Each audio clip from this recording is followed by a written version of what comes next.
So hello everyone, and thank you for coming to this session. I'm now going to present this paper that my also colleague Angela Lyons is here. So we will be happy to hear your comments and answer your questions at the end of the session. This paper has been the first of a project that is allowing us to have collaboration as economists with data scientists from the National Center for Supercomputing Applications at the University of Illinois.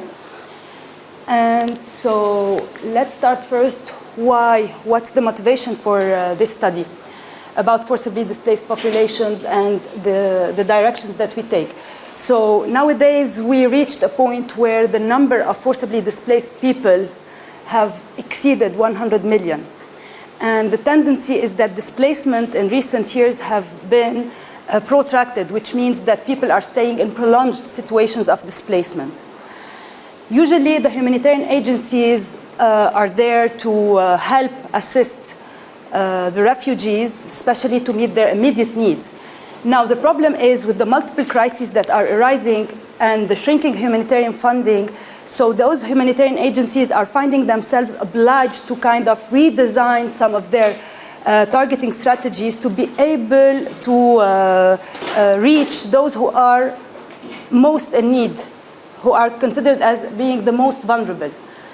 And so currently what they use is the proxy means testing approach, which is about trying to approximate, to predict the expenditure, the consumption expenditure of households, so that they can say households that fall under a certain threshold are going to be considered as poor. Now, this model or this approach, which is the PMT, has some limitations.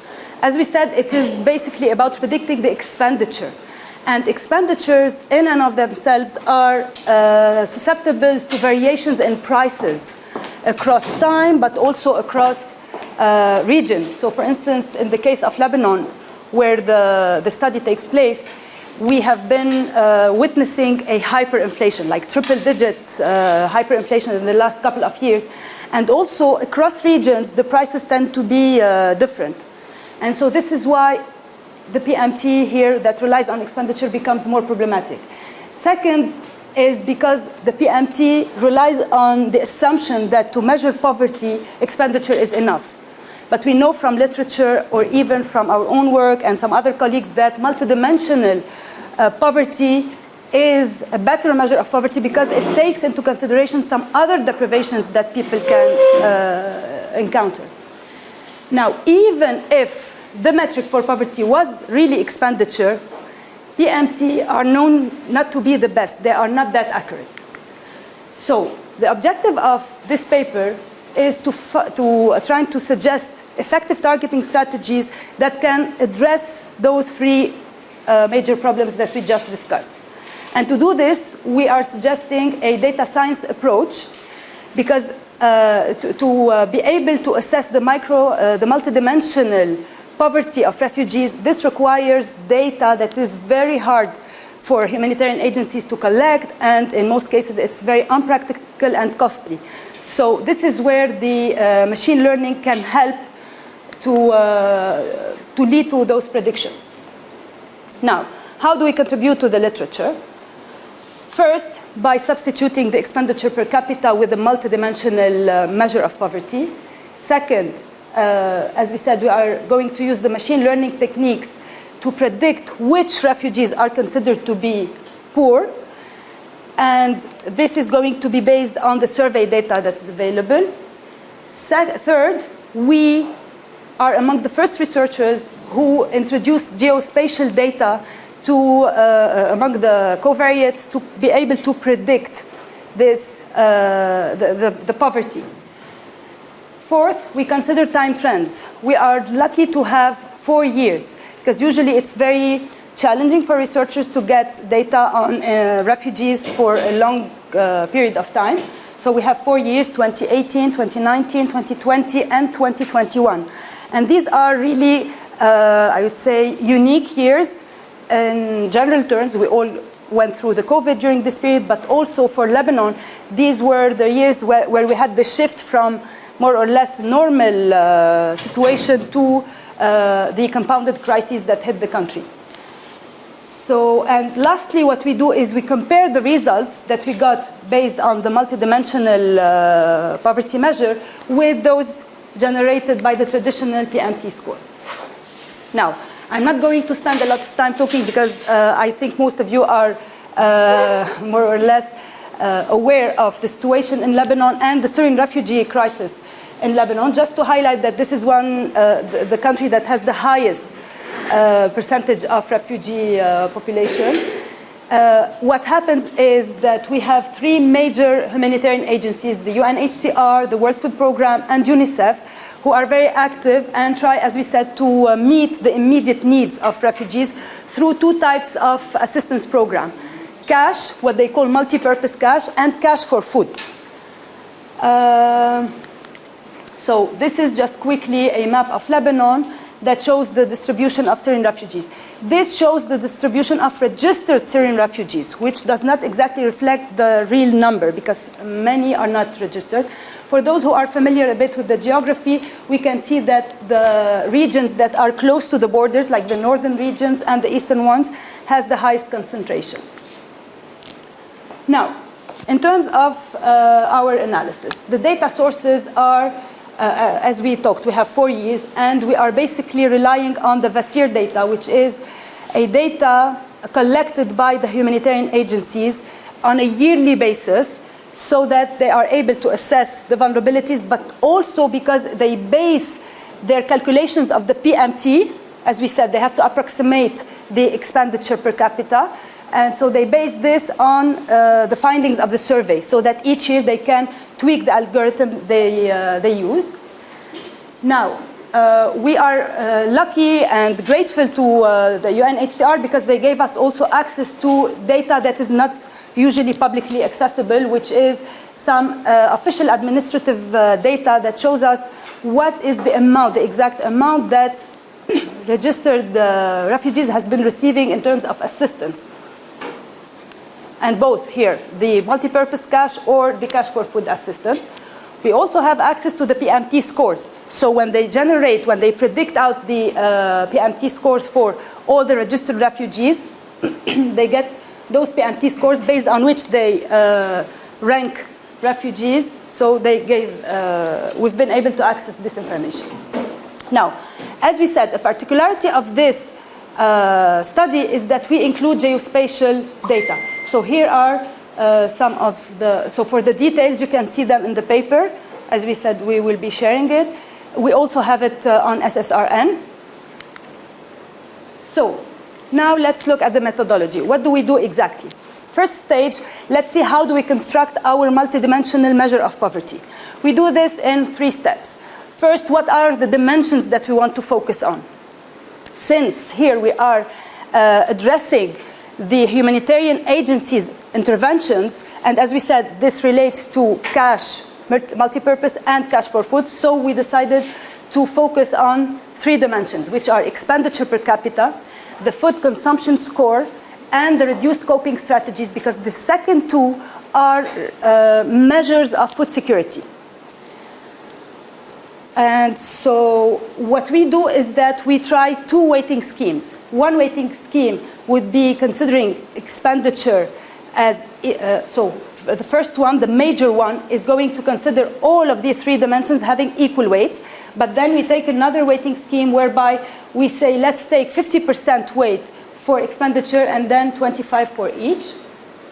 Now, how are we going to combine those dimensions?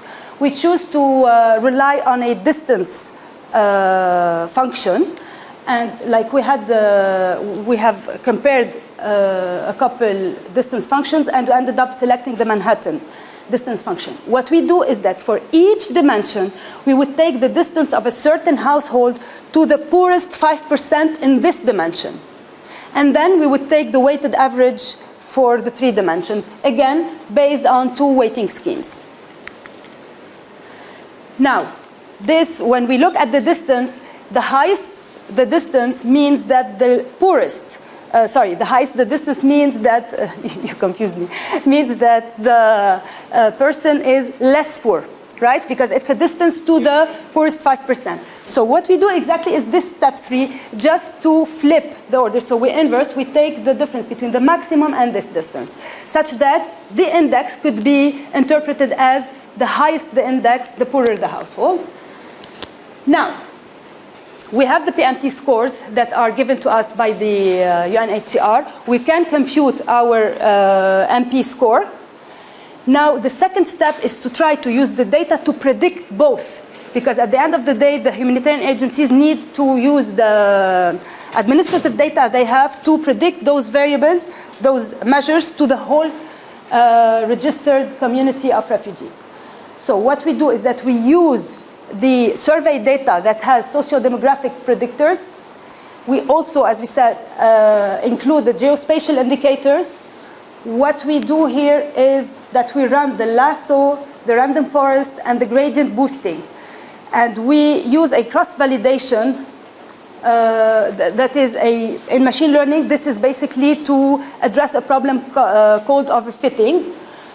And when we run these 3 models, we get the predicted values for both PMT and the MP score. Now, another step in machine learning that needs to be done is model calibration. We run the standard tests that are needed to assess which model is better.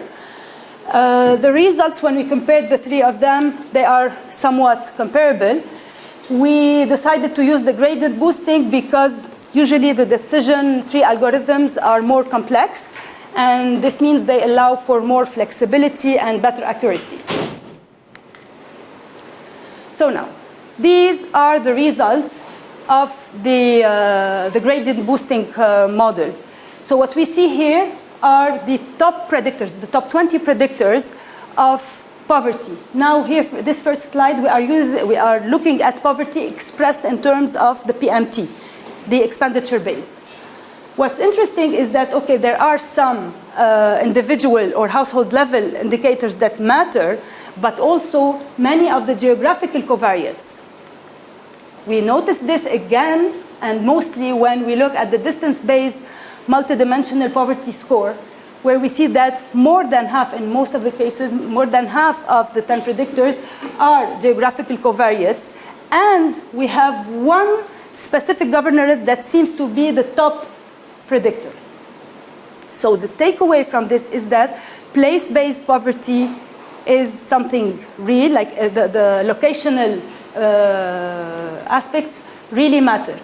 Here we take a look at the concentration of poor. So here we are considering poor as those at the lowest 30% of the distribution. According to the PMT, we see where are the darkest regions are the ones that are having the highest concentrations. Whereas when we look at it based on the MP, the multidimensional scores, we see that other regions tend to be having higher concentrations of poor. So this really means that the definition of poverty needs to be adjusted, needs to be taken into consideration by humanitarian agencies. It's not enough for them to say, let's predict out things based on expenditure, because they might leave out some people who are suffering from critical deprivations. Now, this step here was about comparing. We used many approaches to compare the results of the PMT with those of the MP scores. I'm not going to go through all of them. I will just highlight a couple. The first one here is the overlap. We look at the overlap between both at the 50% most poor households. And we do this first, the poorest 10%, 20%, so on and so forth. This shows us that unfortunately, because usually if the targeting is accurate, we would expect that those who are at the bottom of the distribution based on the PMT would be at the bottom of the distribution based on the MP score, which is not the case. So we notice that the overlap is very low, especially when we look at the low percentages, the 10%, the 20%. It gets bigger the more we take higher percentages. Now, I'm going to skip this. just to give you a quick idea, this was here we were trying to see how each of these methods would correlate with other measures of deprivation. Now, yes, thank you. So this one here would show us how is the profile of the refugees different among those who are considered to be poor using both methods, like where we have overlap, those who are not considered to be poor according to any of the methods, and those who are considered to be poor only based on multidimensional or based only on expenditure. What we can see is this is not surprising, that for instance, those who have RCSI, and which is the reduced coping strategy, or the food consumption score, those who are disadvantaged for these tend to be having higher levels of poverty depending on the MP score. Then also what's not surprising, and this also shows us again that all the targeting is happening based on the PMT, we notice that the reception of assistance is also higher among those who are considered to be expenditure poor. But what's again confirming what we saw before were the governorates. So the locational variables.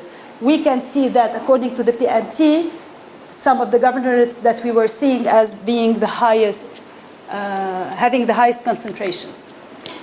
Now, this is specifically important in terms of comparison because it looks at the exclusion errors. And these are very important points whenever we talk about targeting.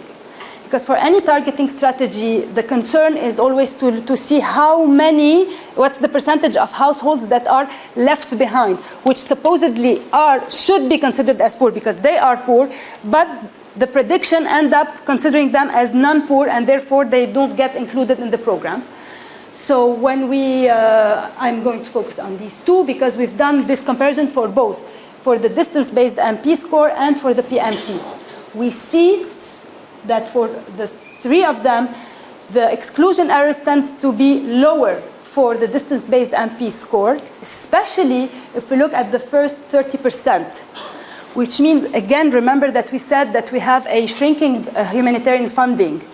And so there are not as many, let's say, dollars that could be distributed. And so they need to make hard choices. So if they are looking at distributing the assistance to the poorest 30%, they are going to have less exclusion error using the MP score method rather than using the traditional PMT. Now, what are the key findings?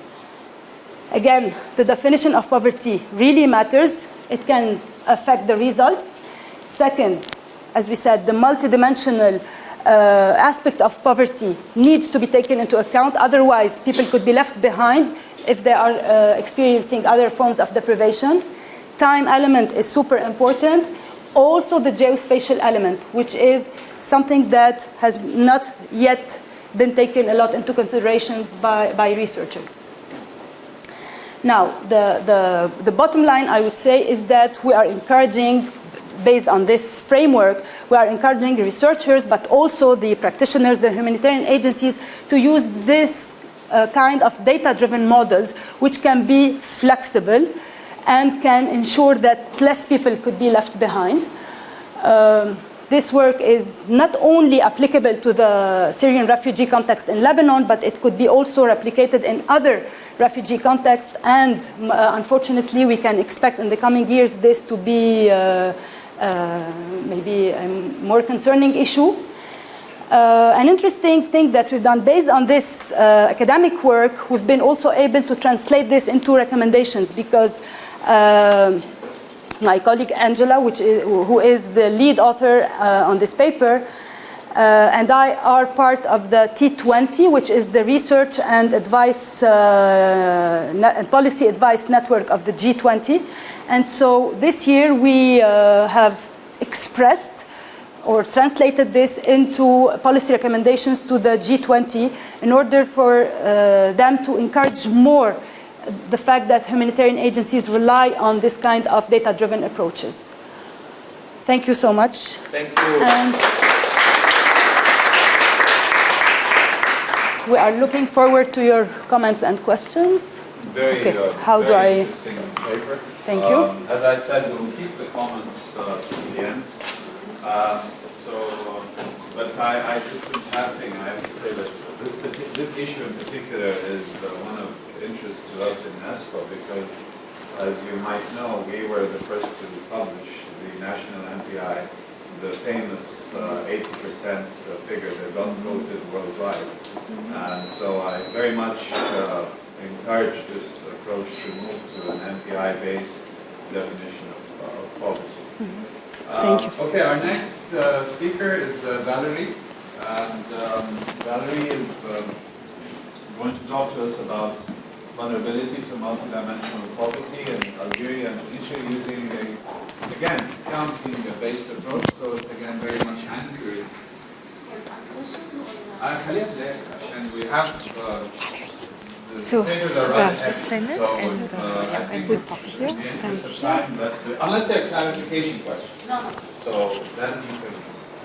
So And, yeah, it's again anchored in the Alkir-Foster method, the counting approach, and also using the Bayesian network classifier. So again, a very interesting topic. Looking forward to your presentation. You have 20 minutes. Go ahead. Thank you. Thank you for attending the session, and I'm happy to be present here. So my paper is about vulnerability to multidimensional poverty, and it used a counting-based approach. And since we need to predict the uncertainty, so I use the Bayesian networks classifier.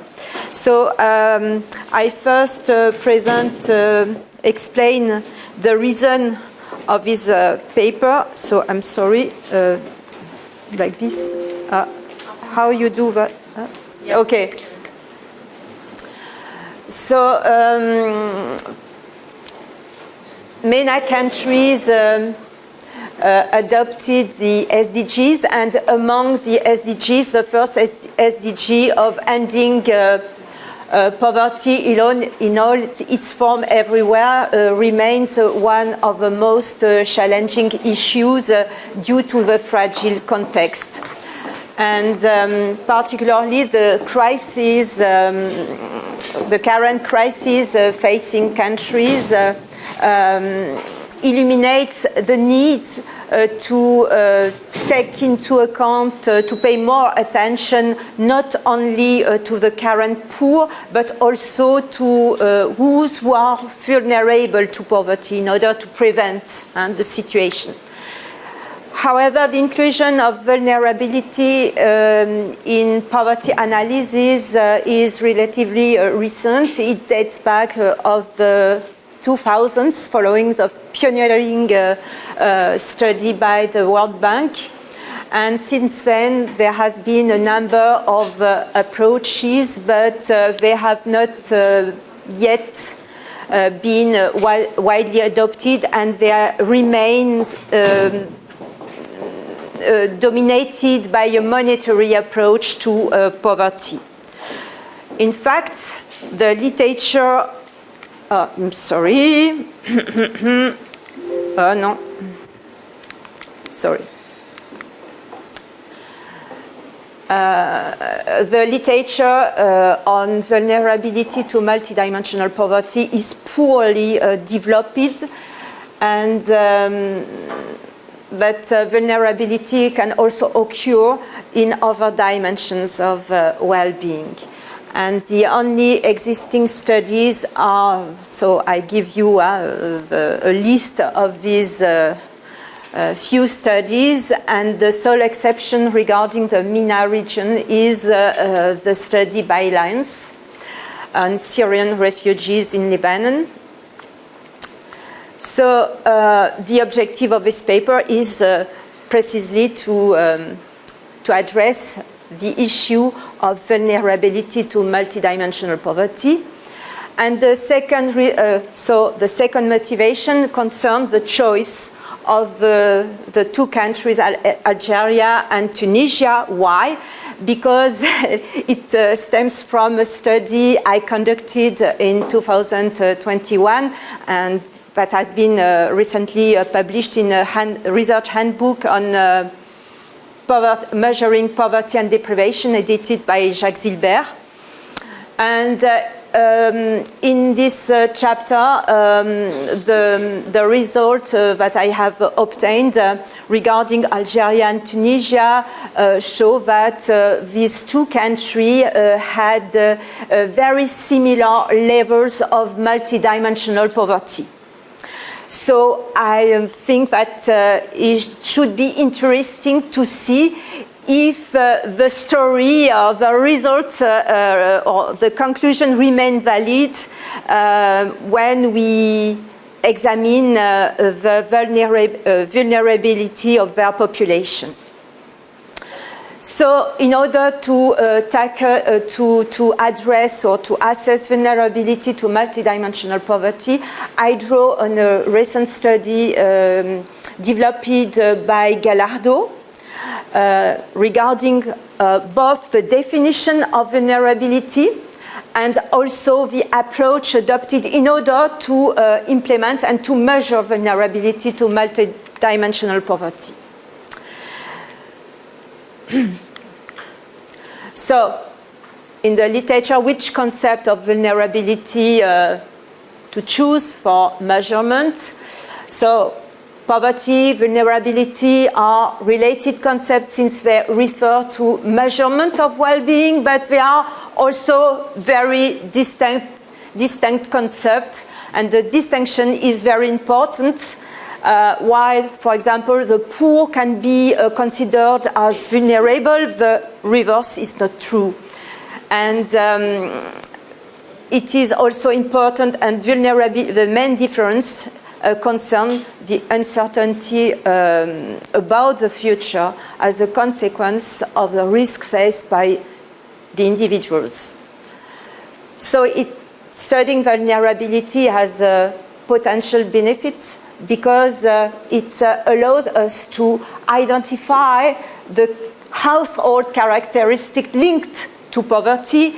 It is also possible to make a distinction between whose individuals that are likely to remain poor and who are likely to escape from poverty, and so on.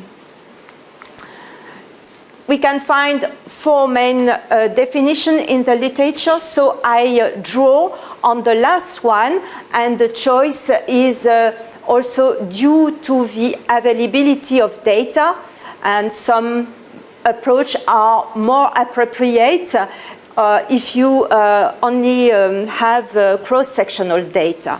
And the last one is very interesting since it encapsulates both expected poverty and also a measure of risk of poverty.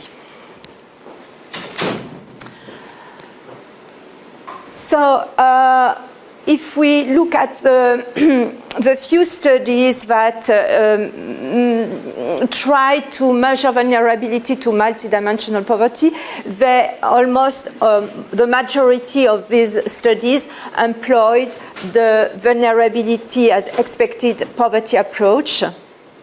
But the main limitations of this kind of approach is that it collapsed the multidimensionality of poverty. It doesn't make it possible to also draw some information regarding the profile, the dimensional profile of vulnerable poor, of the vulnerable people. So in order to overcome this limitation, this is a reason why I make use of Bayesian, multidimensional Bayesian networks. So, since vulnerability use present information in order to predict well-being, we have to adopt a methodology that consists of three steps. The first step is to assess poverty. It is our prior belief. So the first information that we have, and that serves as a benchmark in order to predict to model the uncertainty about the future.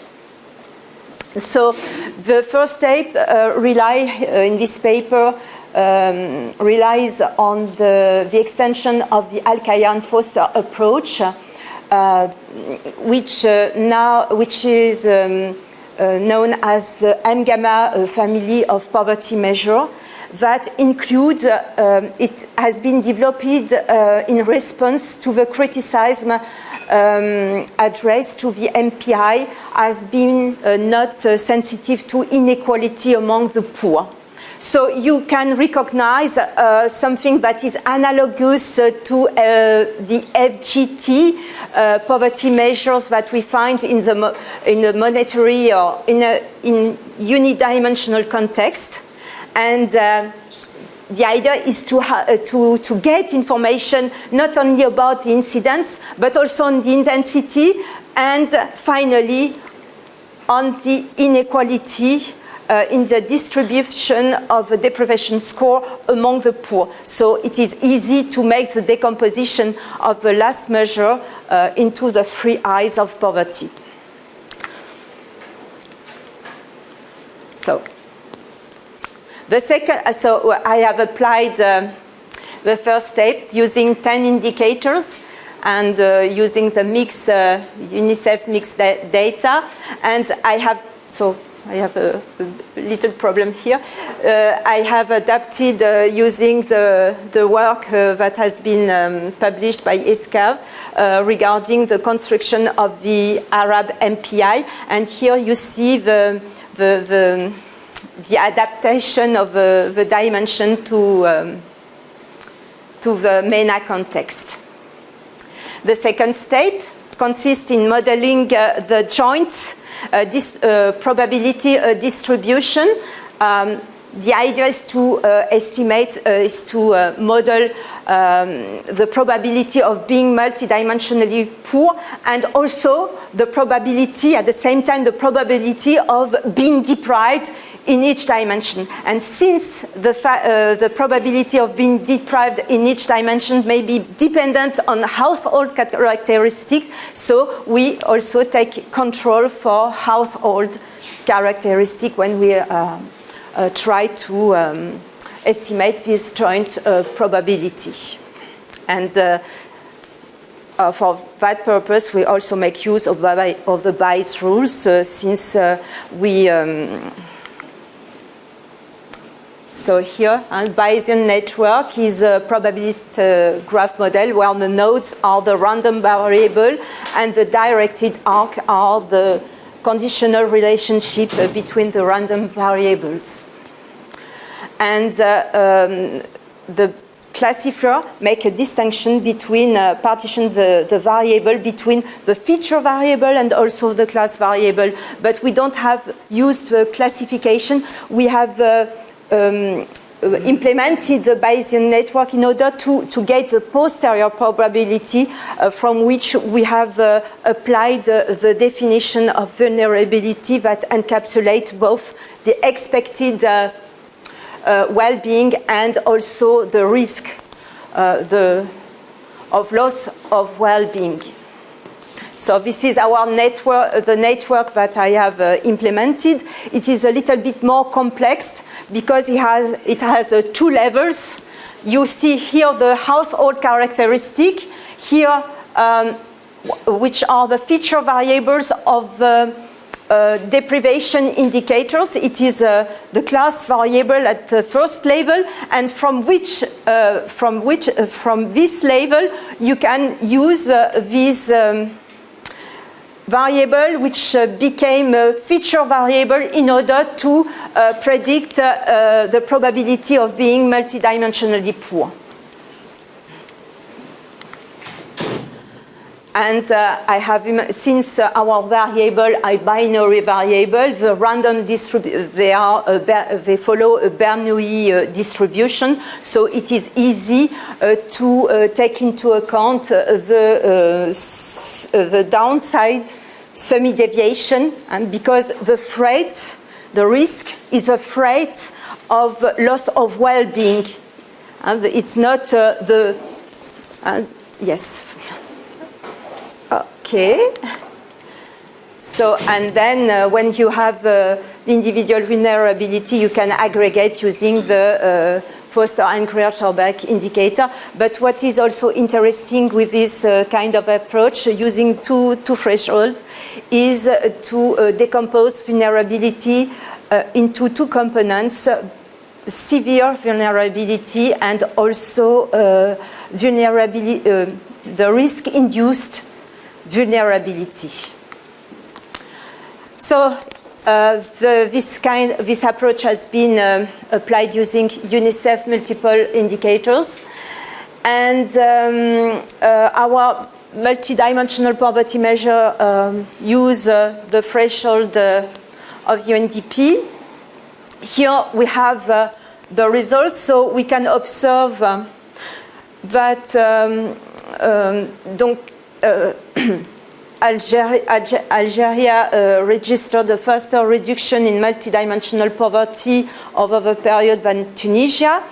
And we also observe that in the last period of the survey, they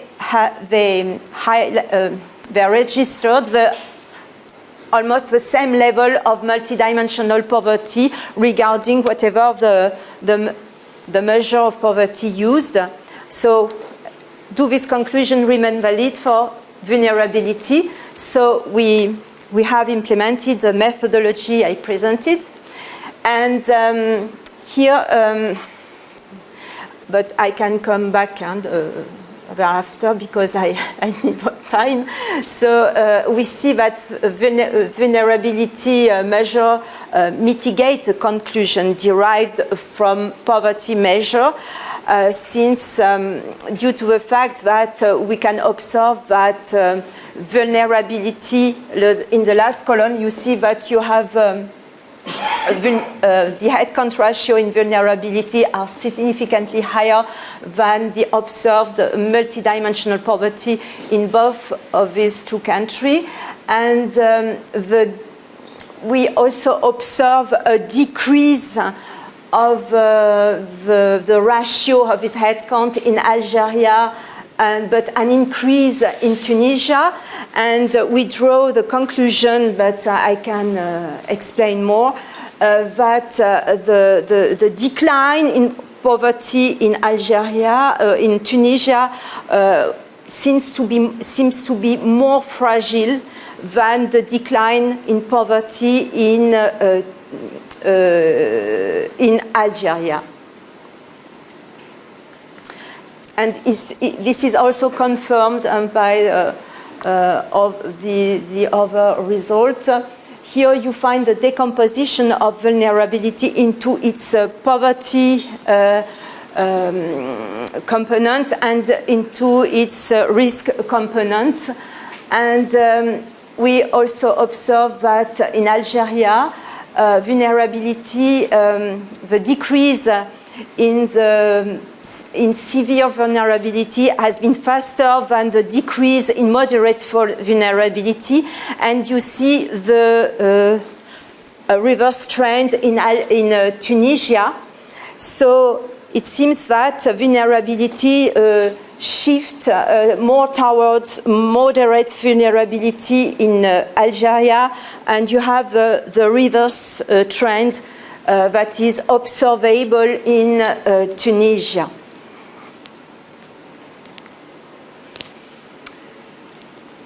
So the main interest of this kind of approach is that we can examine whether the profile of a severe poor, of a severe vulnerable is different or the same than the dimensional profile of a moderate vulnerable. So the comparison highlights that the fact that we find the highest risk of deprivation in some indicators of well-being, For example, in Algeria, it is in living standard dimensions, school attendance, and in Tunisia, it is in asset, years of education, overcrowding, floor materials. And we also observe in which dimension the difference between the severe and moderate vulnerable is the highest. So we can highlight some dimension here. Early pregnancy, mortality and nutrition in Algeria, and Tunisia, mortality, early pregnancy, sanitation, almost the same. But it is also, what is also interesting to highlight is the overlap, the relationship between vulnerability and multidimensional poverty. And here, when you try to present the cross tabulation between the two kinds of vulnerability and multidimensional poverty, it is possible to highlight four distinct groups.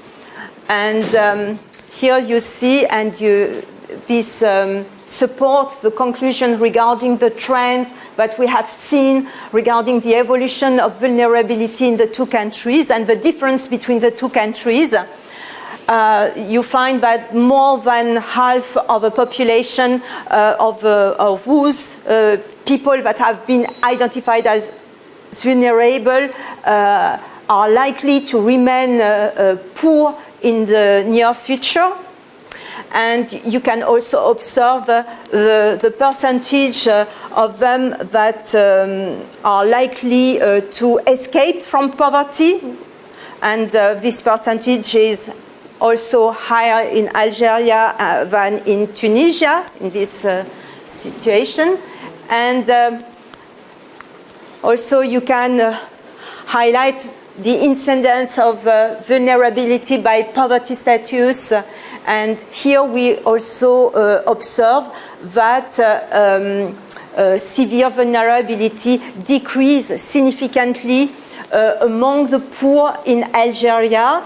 And, but in Tunisia, the decrease in moderate vulnerability among the poor came at the expense of an increase in severe vulnerability. I just finished.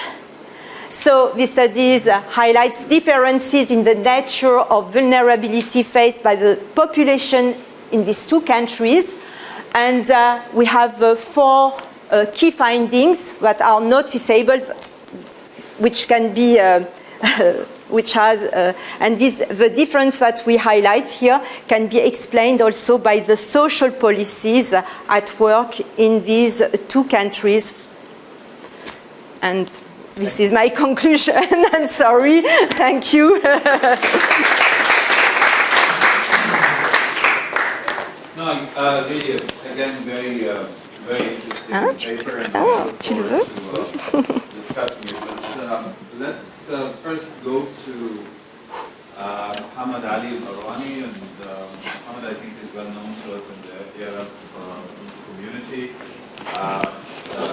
Mohamed will speak to us about a very interesting topic, the role of public employment and wage policy in the earnings inequality debate, I say, in Tunisia, which, if you've been following the literature, there's been a lot been written about that. So, again, Mohamed, you have 20 minutes? Yeah, I can do less. Okay, great.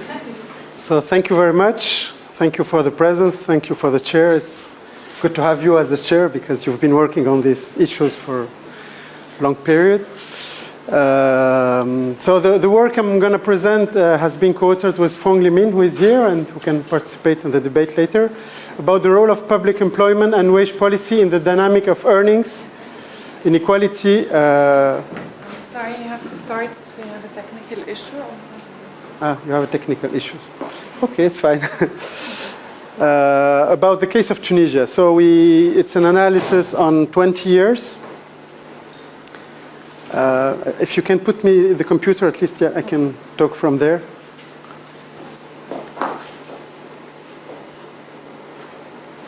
Yeah, so the basic idea is that there was a debate, and there is still a debate in rich countries about polarization.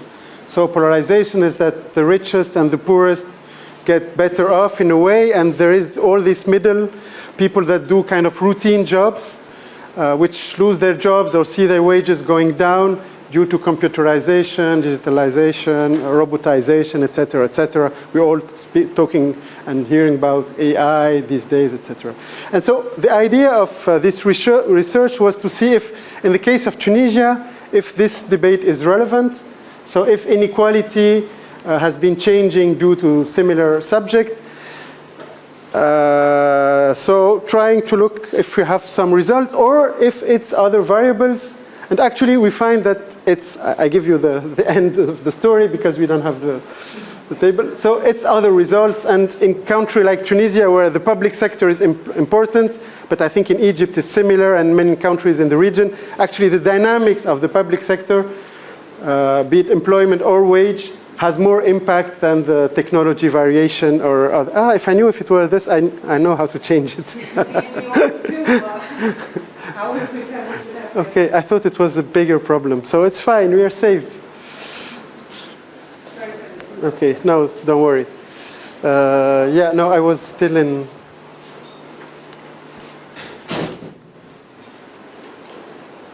Does this not work? Up and down. Up and down. Here? No. Which one? On the side. Okay. Quedó. Solo of two? No, this one? Can I help? Yeah. We can try the up and side. Click on the slide first. PDF. Click on the PDF first.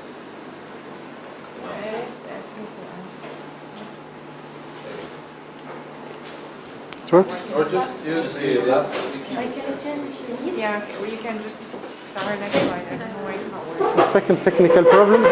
You see why in the region technology does not have an impact, because you have problems with technology. And this AI will resolve. Yeah, AI for us is in 50 years maybe. So we're still in handling a computer. Okay. So what we do here is to adopt a labor market lens, because when we talk about inequality, it could be income inequality, and there we go to household surveys. Here we look at labor markets for surveys, and we see occupational and earning distributional change. And as I said, we disentangle the contribution of the different factors to see which one matters the most. So Tunisia is an interesting country because it's mine first, but it's not the only reason.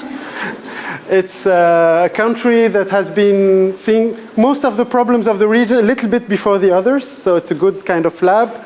It has had a youth bulge that started quite early, but also spectacular progress in education like all our countries in the region. So despite sustained growth rate around 5% for almost 20 years, we had severe youth unemployment, particularly for the graduates, and this was one of the most important reasons of the 2011 revolution, coupled, of course, to cronyism, political discontent. Sorry. The consequences of the revolutions, I see two main ones. The first is an increasing cost of security. So there have been a huge hiring in the security forces because of terrorism, because of demonstrations, because of plenty of things. But also public employment and wage policy, which was already used as a way to buy social peace and reduce inequality, has been increased significantly in the same vein. Thank you. So what is our contribution is first to do this analysis on 20 years, so 10 years before the revolution and 7 years after. We use a recentered influence function. I will come to this later.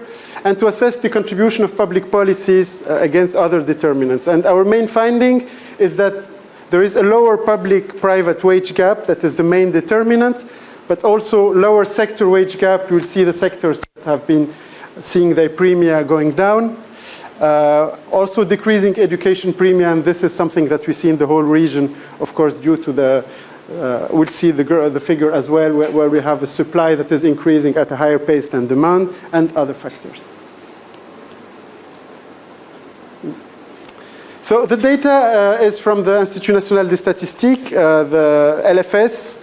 So we had access to this, and it was the first time someone had access to the wage part, because usually they have this labor force that we can use, but they don't disclose the wage part of this. So we were able to negotiate having Fong there in the labor force survey team and spending a few months working with them.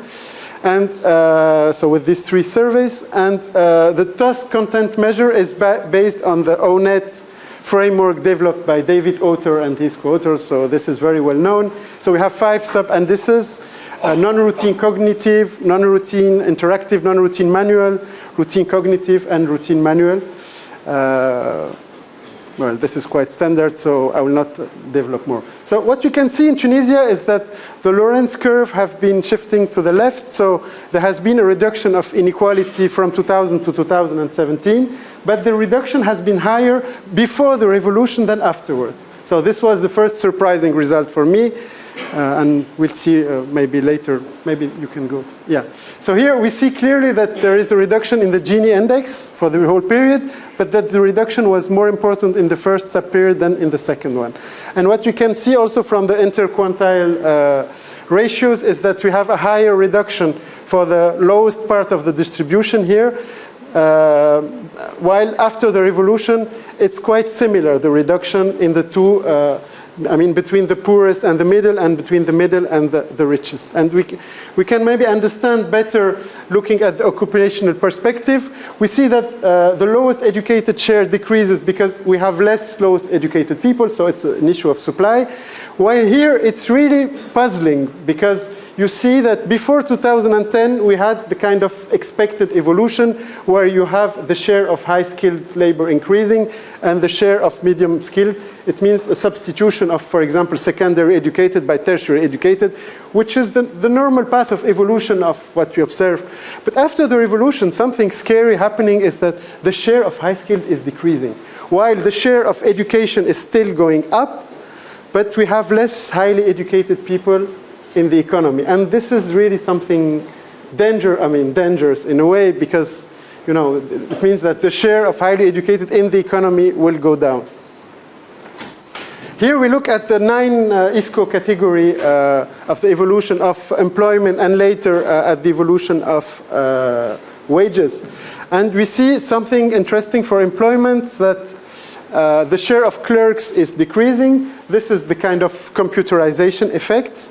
But we see also that something interesting is that we have for services here an increase by 3% of category 5. And actually when we dig deeper here, we found that most of it is security.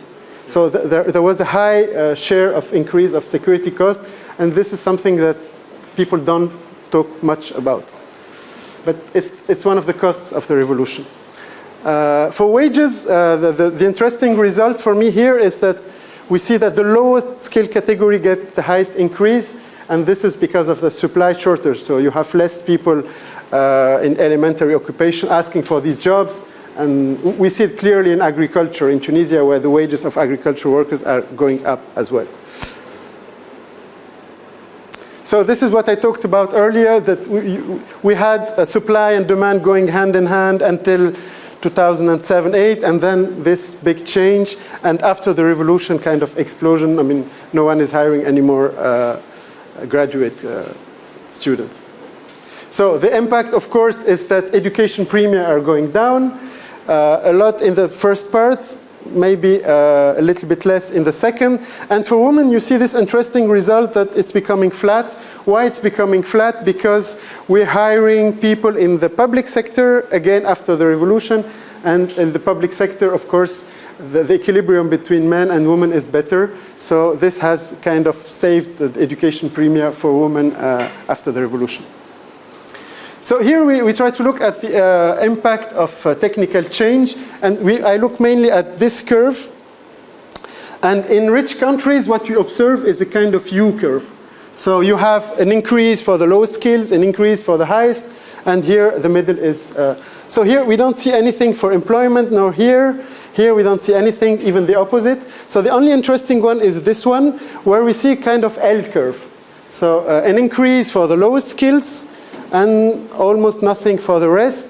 And this is something that has been observed in China as well, this L curve. So rather than the rich country U curve, we have an L curve, which means polarization just of the left part. Then we do a formal test of polarization, which is the Goose and Manning one.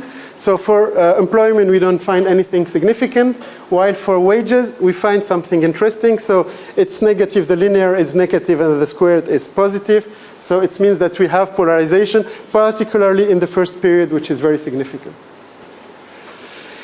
Then I move to the second explanation, structural transformation. So we always think about one of the possibilities is structural transformation. And here we see that it's almost stable except for market services that are going up. But the rest is almost stable, even there's decrease and increase.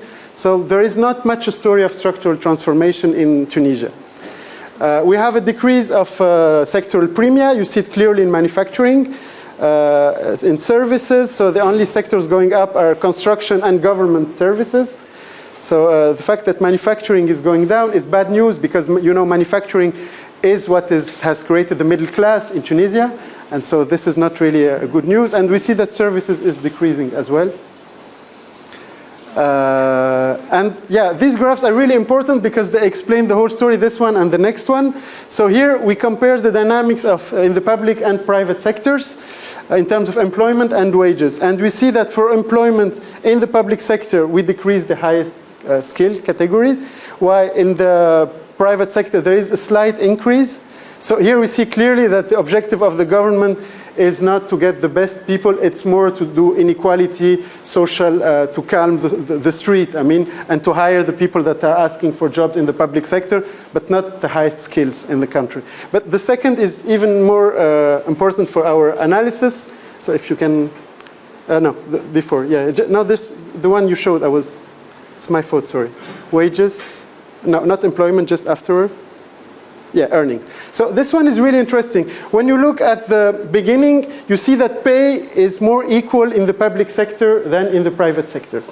However, the dynamics in time, we see that in the public sector, the dynamics were kept quite the same for the different categories, while we see here that in the private sector, the relative wages were decreasing for the high skills and increasing for the low skills.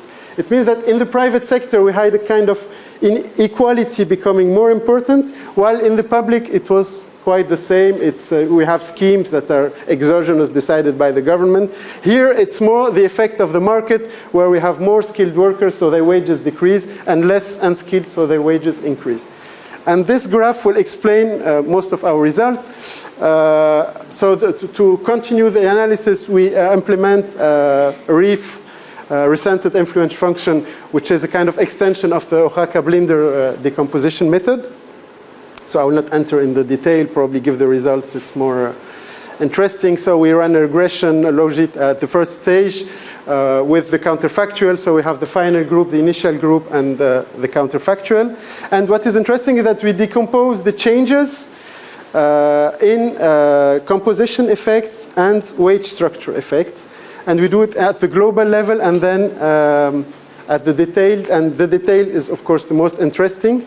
So if we can give the figure. So here you see that in the total change in the first period, it's minus 4%. It's almost mainly explained by the total earnings structure. So the composition effect is positive, but it's very small. And while the total earnings structure is almost more than 100%. Of the effect. So I will focus my analysis on the earning structure effect because the other is really very small. You can find the other in the paper for those who are interested.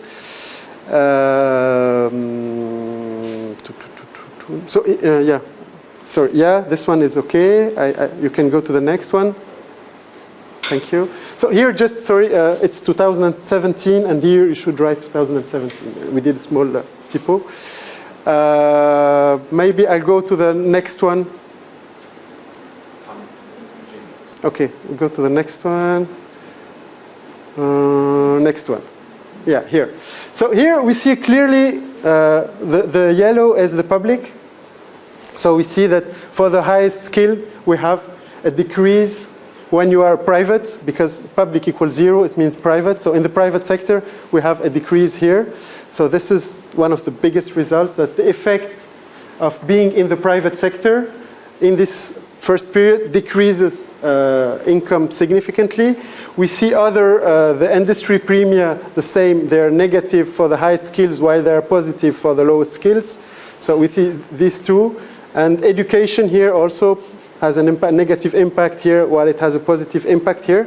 So we see these different variables, but in the slide before, I think we had the figures.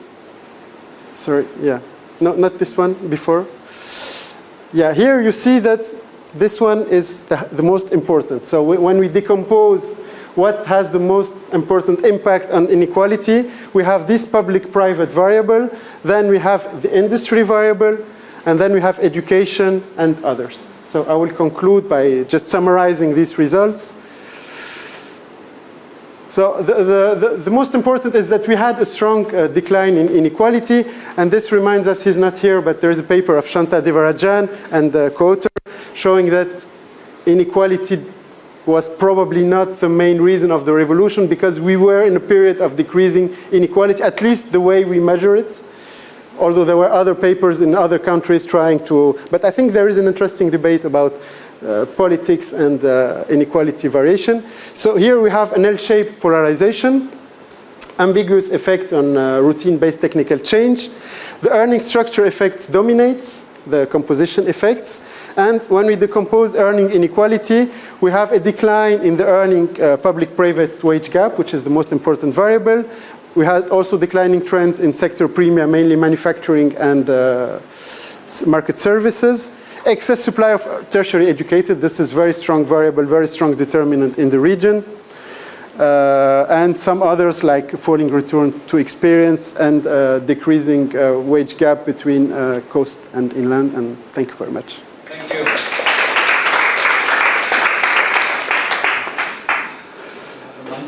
Sure. It's difficult to be the third paper because you're already tired from the two first. No, but you did a great job, and I think we have in the audience. We have in the audience, of course, many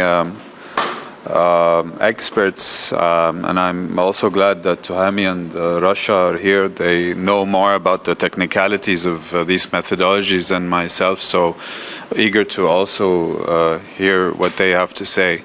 Let me first say that thank you very much. The three papers are really very useful. I come from the UN, so we're always looking out for, as Mary knows, because she's also ex-UN, we're always looking out for new methodologies, new interesting ways to answer policy-oriented questions. And the three papers were very much doing that. It's really a very challenging region to work in, because you have enormous challenges, you have huge debates. Poverty and inequality is really at the forefront of the debates that we're facing. And it's not easy to answer some questions. Let me start with, before I pass on to, and I have some very brief comments, and the team and I have prepared some more technical remarks, which I'll share with you individually. But I just wanted to focus on really my main questions for you. So let me start with Mohammed's, because it's a little bit slightly different in topic than the other two. This is, as you concluded, a very debatable topic. We know the stylized facts. We know that Tunis, the dynamics of political economy narrative that led to increasing social expenditures and public employment. And we've seen that happen in other situations in the region, where the state has to appease and try to, in a way, not redesign the social contract, but maintain a different kind of social contract. What concerns me is that what I'm seeing here in Tunisia is a dynamics of deindustrialization. and the dynamics of structural retardation. And also, a very concerning supply-side factor is the return on this secular long-term negative return on education has been there for ages. In fact, I think the first paper to detect that was maybe in 1995 by a colleague of mine, and it was surprising then. But since then, we've been seeing it, and so you have these demand-side, supply-side dynamics.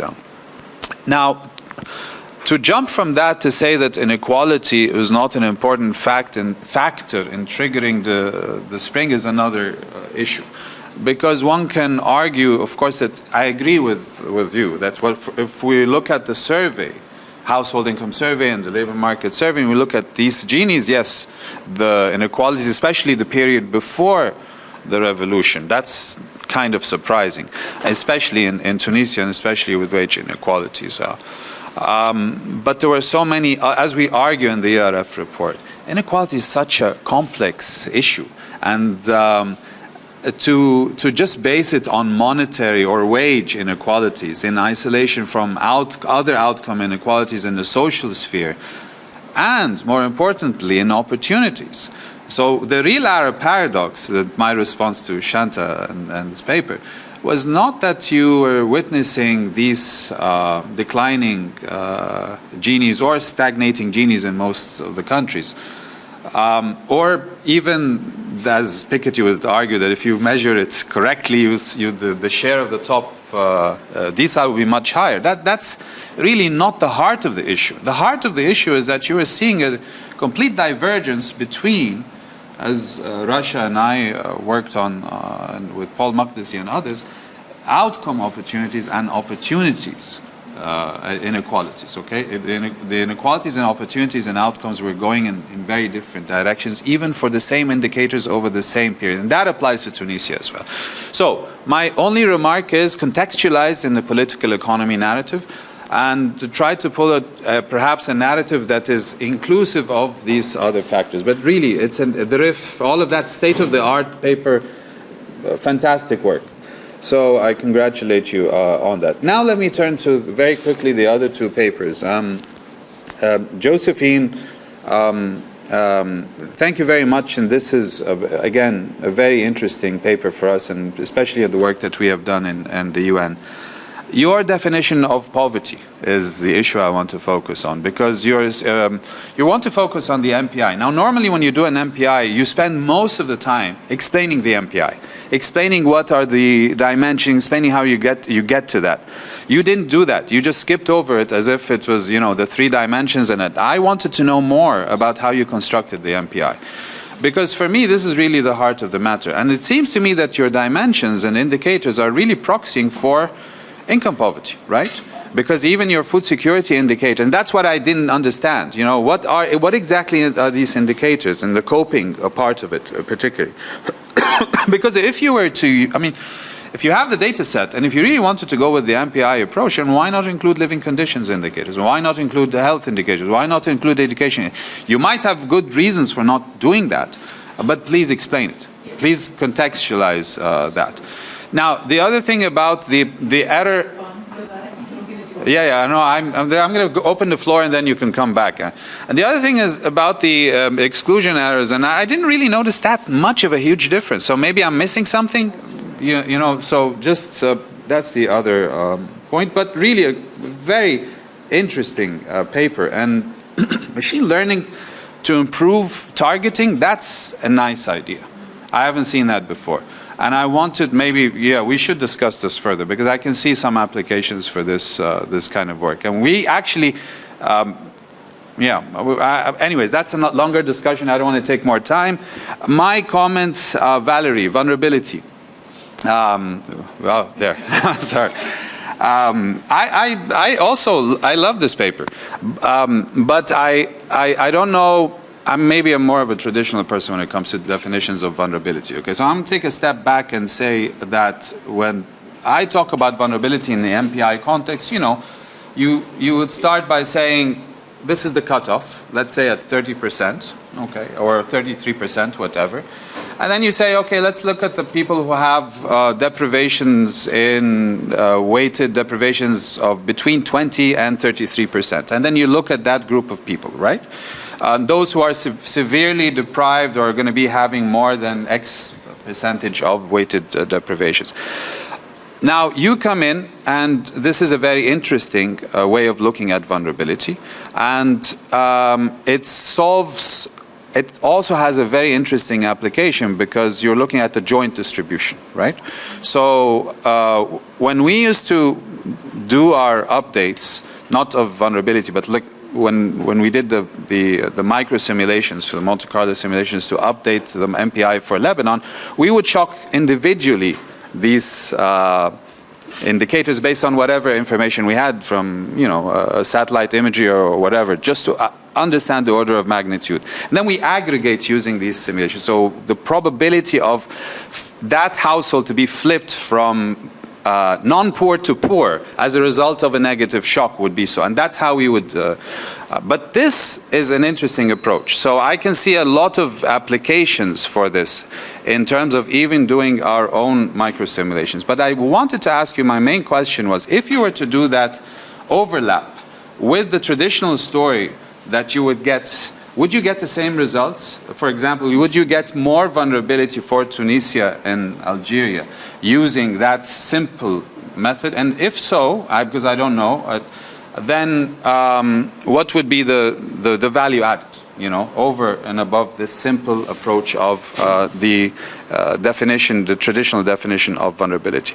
In other words, what I'm trying to say is to argue, make the case in the paper for the approach, the conceptual approach of the definition of vulnerability, and anchor it in different ways of answering the same question but from different approaches. So I hope that was clear. But really, it's an excellent paper, and I can see, again, a lot of applications to the work that we do, especially in forecasting the impact of shocks.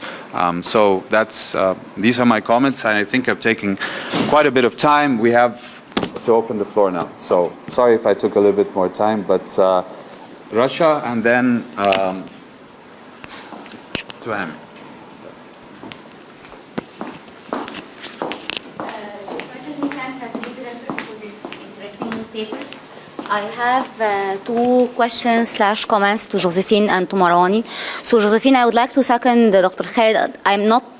It's not clear for me the different dimensions and why you didn't include any non-monetary dimensions. And also, have you tried to change the weights that you gave for, why 50, 25, 25? And have you tried to change these shares and how does it affect? So this is for you, but again, thank you for the paper. Marouani, I have one question and one comment. Something maybe I missed. You said that public employment in public sector increased after the crisis to, it's role of the government. Has this been for female and male? Because, public sector is always known for being the family-friendly sector for women. So how is this gender dimension? I don't know if I missed it or you mentioned it or not. The other thing, you used the Oaxaca blender decomposition, and as you said, always a measure of inequality, and if was this a reason for the crisis and uprisings or not. I don't know if you have tried to use the unconditional quantile regression, because it allows you to do this decomposition, but over the whole distribution. And you can see that sometimes there is more inequality among the poorest one compared to the middle group or the highest group. So maybe this can explain why it doesn't show that we have really inequality, while in real time, if you decompose it more, you'll find that it is inequality in different groups, between different groups. Thank you. Thank you. Thank you for the presenter. It's a very interesting session. There is innovative approaches. I have one question for each of the paper. For Mohamed Ali, for the last paragraph in your presentation, the decomposition, I don't know what's the approach that you use to clarify the decomposition. I have in mind the Shapley decomposition to look which component are more impacting the inequality. The Shapley decomposition, and maybe it's not too difficult to apply it for the first question. For Valérie, I am looking for the paper you are referring for it. The technique is a measure for poverty and vulnerability or a classification approach?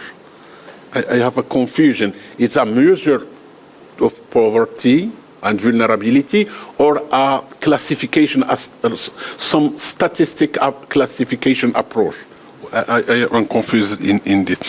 For the first paper, for the machine learning and the comparison with PMT approach, maybe the comparison, I don't know what the comparison is efficient or not, because the data used are more rich in the second method. If we have more data, clearly we will have more interesting classification and information. Can I understand it? We have to compare with the same data. In your approach, you are using many other sources of information, and clearly the information will be better. Just to understand, if we have to compare the same with the same data, using the same data. Thank you.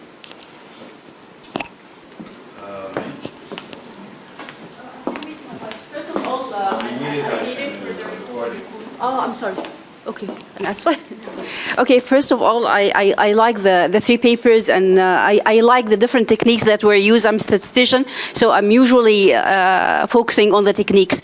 I have one question regarding the first paper, because actually two questions. First of all, coming back to Dr. Khalid's comment regarding the definition, but in this case, actually the definition of the poor, when you mentioned the distance to the 5% poor. So the definition that was used in classifying those poor, this is the first thing. And regarding the exclusion criteria or inclusion criteria, I feel like the population that you're applying to is very close. It's very similar. There's no variation within the population. They are all refugees, right? So I believe if you use the same technique, using somehow a population with more variation, you might find different results in the exclusion criteria, because in this case they were very close to each other. So it might be more clear in recognizing the difference between the two techniques. Thank you. Questions too. I agree with everybody else. It's a really rich panel, and it's really nice how the papers all work together. And one of my questions was just in reflecting on what you had found for Tunisia and Algeria, and what I didn't see in the first paper was whether there was growth, like if you were able to, you showed how many people would be missed, but it wasn't clear if the overall estimates of poverty went up. Maybe I just missed that in the presentation, but it would be nice to know both, right? Do you find higher rates of poverty and more vulnerability, and then also how much of the mismatch? I think you focused more on the mismatch rather than what happens to the overall rates. And then I had a question for the third paper. I was really intrigued by the growth in the security sector. You didn't say, or maybe I just missed it because I'm very jet lagged. Is that growth in the private security or is it in public security? Because then also looking at your result for the flattening of the government wages, you argued that it was really that the government is targeting people more based on vulnerability rather than education. And if the security sector in the government grew, that would be a flattening of the education too, because they tend to hire people with less education. And this is what happened in the case of Palestine. When they first opened up to the security forces, it created a much more lower education employment for men, not for women. And that goes back to the comment about gender too. I just wonder how much of some of the results you're finding are related to the growth of the public sector security forces versus private. But I also think the gender aspect of this is worth drilling into further, because growth in security forces by definition means fewer jobs for women because they tend to not be as much in the security. So those are my comments. And questions. Mary, and then we go back to the speakers. Yes. I have a few comments actually on the larger policy implications rather than questions for you on the papers.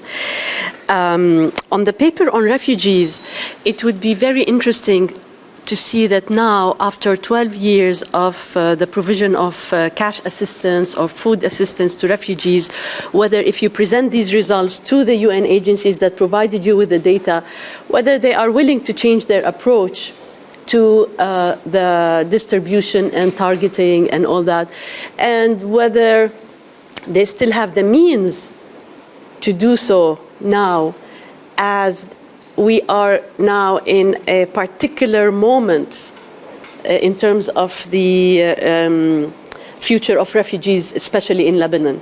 So it is an interesting moment. Everybody's calling for return. There were some international meetings. It's been 12 years. So I wish you did this research 10 years ago. That's one thing, because I see that there will be changes.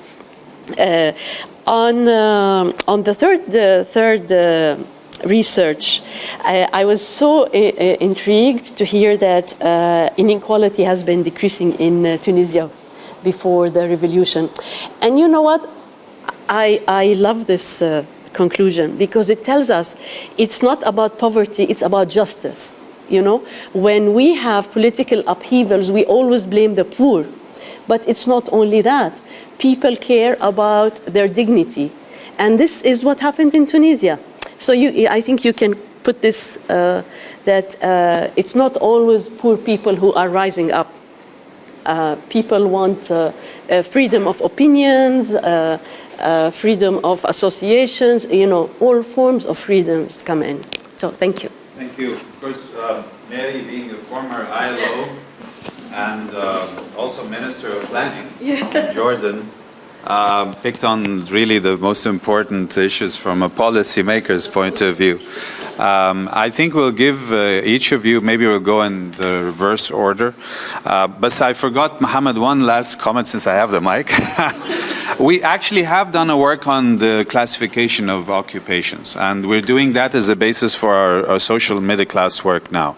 Remind me to share that with you, because I think a classification scheme might also affect the results significantly. But that's another discussion that would require some follow-up. So shall we say like 3 minutes each? Yeah. Quick responses? Thank you. So yeah, thank you very much. I mean, my last point actually was not in the paper. I just wanted to add kind of post-conclusion to start a debate, you know, on inequality and the revolution. But it's interesting that we had this debate, and I agree with what you were saying. Dynamics of deindustrialization, of course, it's a serious problem. As I said, really the middle class of Tunisia was built on the manufacturing sector, so it's a very serious problem. On the question of Russia on employment in the public sector, we didn't check it, but of course it can be done easily. But I think probably women, as I said, when we see the premia that stopped decreasing for women, probably it's the jobs in the public sector, because they're more equal than the jobs in the private sector. Maybe you can talk about unconditional quantile regression. Yeah, so about the unconditional quantile regressions, actually we did that. You can see in the graphics.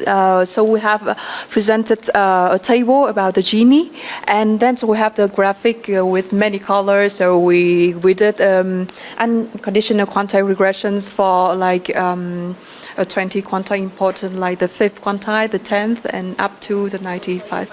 No, we didn't precise that.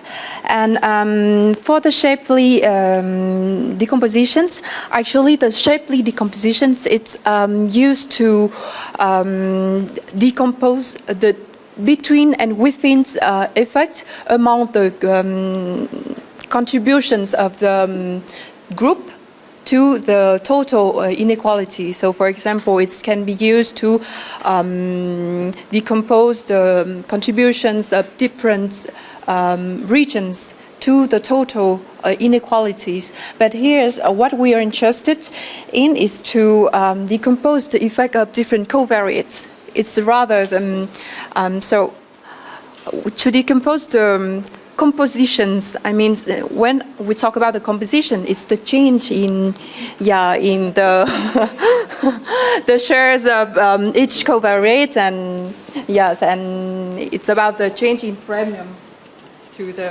inequality. You can continue over lunch. Just on your remarks, so this is something we didn't know about, actually. We really discovered when doing the study, because we saw that this fifth category was increasing, and we were entering.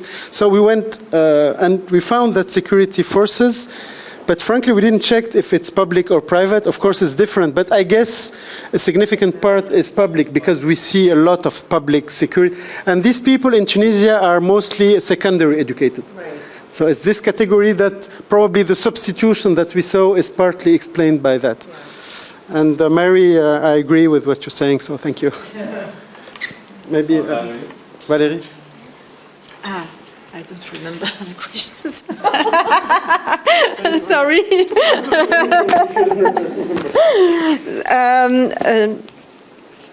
Thank you for. It works? Yeah, okay, but yes, okay. Thank you for the comments. I just wanted to give you a precision regarding the way I proceed to make the distinction between the severe and the moderate vulnerable. The threshold value was based on in terms of probability drawn from the estimation of a Bayesian network, and the threshold value is in order to identify the vulnerable, I use the risk adjusted probability, and through this risk-adjusted probability, it is also possible to see whose people that are below the expected level of well-being and whose that suffer from vulnerability due to the volatility of their well-being. It is on this kind of distinction that I have computed the value of the severe vulnerable and moderate vulnerable. But the starting point was the MPI with the identification based on the cross-dimensional cutoff value of 1/3 of a weighted dimension. It was our prior belief and the benchmark that has been used in order to make the comparison between vulnerability and poverty. Regarding the choice of the Bayesian networks, yes, sure, this is a machine learning method used traditionally to make some classification. So I apply or implement this approach, but I draw from the results the posterior probability in order to get the result. I don't use specifically the classification, because since I have the two levels and the objective was to get the joint probability distribution from which I computed the level of vulnerability, I used that for that purpose. I think that you mentioned the fact that I put a specific emphasis on the mismatch between vulnerability and poverty. That's no, it was not a. I was basically commenting that you found that yes, that bigger yes, poverty, and I didn't hear any discussion of that okay. in the paper. So I'm sorry. What I learned from yes, because we have. So I let you. So I give you the. Thank you. Thank you. Okay, thank you for your comments. So I will start first with I would say, the most important issue, which is the MPI and the dimensions. In fact, this paper is building on a previous work where we spent a lot of time explaining a more extensive multidimensional poverty index specifically done to be adjusted for refugee contexts, and specifically also for protracted refugee context. And by this I mean that for Mary, because you would be interested about this because it's policy, the recommendations that we ended up coming or highlighting were for both for humanitarian agencies as it comes to the immediate kind of needs, cash assistance, but also for development agencies, because given a context where they were, or maybe they will still stay for a longer time, so there were some interesting interventions that were needed from these development agencies. Just to give you examples also, to go back to this initial index, it has 21 indicators across many, like those indicators fall into 5 major themes. We had health, we had education, we had living standards, including access to water, to sanitation, all of these. Now, those recommendations, when because we are in close discussions with the UNHCR and those agencies, they were so interested with them, except they highlighted how it is costly for them costly and not practical for them to collect the data needed to come up with that index. And so here, based on this, we came up with the second step of the project, which is to use machine learning technique to be able to predict the index without having to go through the collecting all this complicated data. Okay? And here, we chose to go with a simple index, specifically because here we're not anymore targeting interventions for humanitarian and development agencies. Here was the question to answer how the cash-based and the immediate kind of needs could be addressed. Okay, so this is the first, I think. There was a question about statistically how we do the distance to the poor. I meant the definition of the poor. You mentioned the 12% of the poor. What do you mean by the poor? Yes. So in each dimension, because we had those 3 dimensions, let's say if we take the food consumption score, so we would look at those households who have the lowest scores, the 5% who have the lowest scores. We take the average of these, and then for each household we will compute the distance between the household, like where do they stand in terms of food consumption score, and the average of the fifth. Same indicator, exactly. I want to touch on, you brought up about heterogeneity among the population. This was actually our surprise. We went in with your thought that this is a more homogeneous population, and the challenge, and even talking with UNHCR, they're having the same problem with their models.